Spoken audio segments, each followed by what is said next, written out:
Growing up, I always drew just for fun, and I never really stopped. That's what I tell people.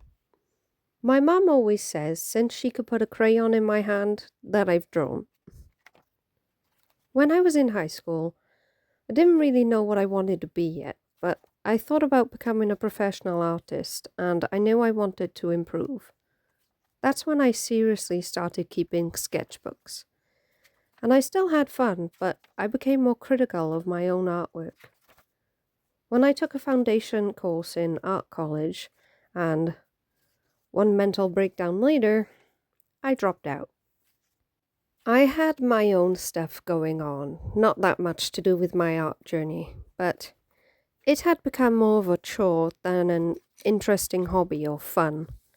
That's when I stopped pursuing a professional art career and just started drawing for the joy of it.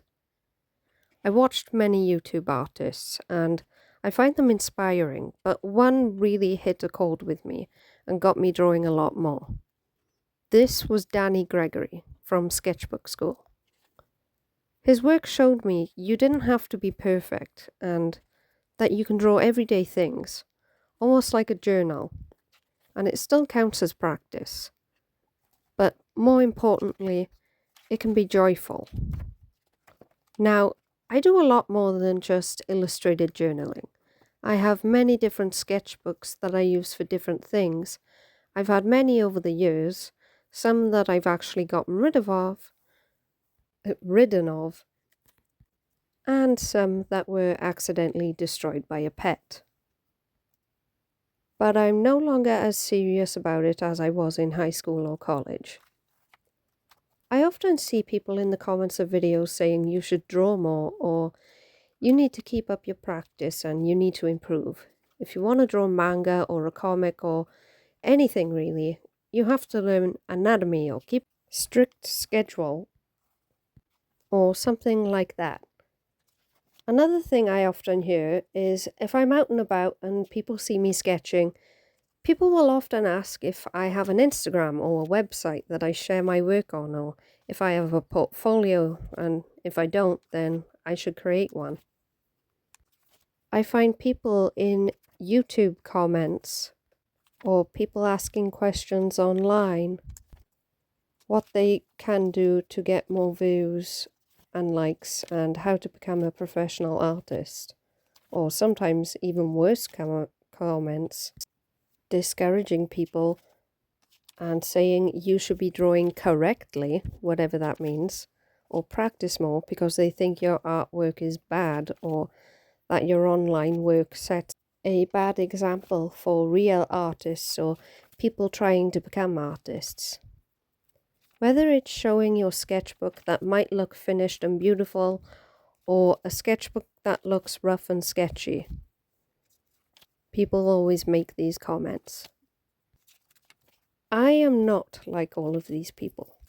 I'm over here just enjoying myself, drawing for fun, and I'm not hurting anyone, I'm not hurting myself. I'm just creating however I want and enjoying it. And that's okay. And I feel like that still counts as practice.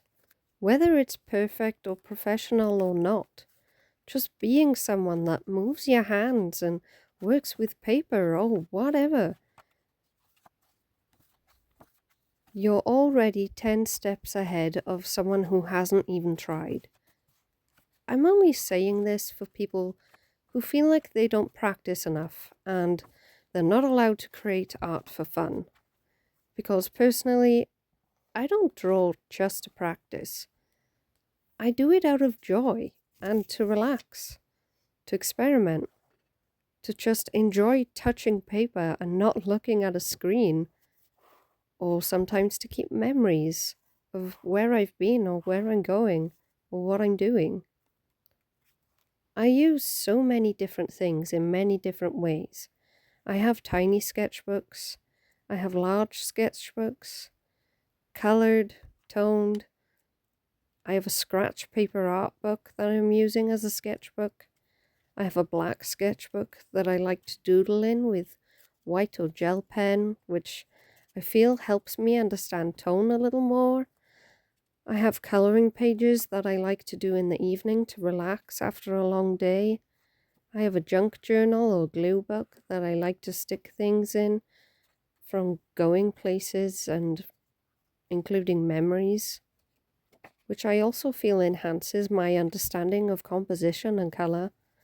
I'm doing all these things and I'm not trying to share all my work all the time with a HD camera or on every platform to get views and likes or anything like that.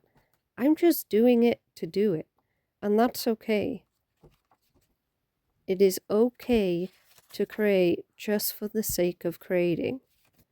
It is okay to draw and just draw to have fun and not create something to make a profit or to share for people to see and make a masterpiece. This might be the only video that I put a lot of effort and work into, but honestly, it's just because I feel so strongly about this. I make some small videos of my sketchbooks, but I don't put 100% effort into it because the fact is, I enjoy the act of drawing more than sharing or editing, pasting, cutting. I'd rather spend my time drawing in the real world than spend time looking for validation on a screen. That said, I don't mean to discount any YouTubers or online artists. There are some really great ones, and I follow a lot of them, as I said earlier. But I just find that there's this invisible pressure that a lot of us put on ourselves and even others. I interact with so many people who have a problem with this idea of just having fun, that we can't just have fun as human beings. And that seems insane to me. We can't just have a moment to ourselves unless it's productive or gains us money. We can't just enjoy something, especially these days. But maybe it's time we all start having a little more fun and just stop giving ourselves a hard time. I know I will.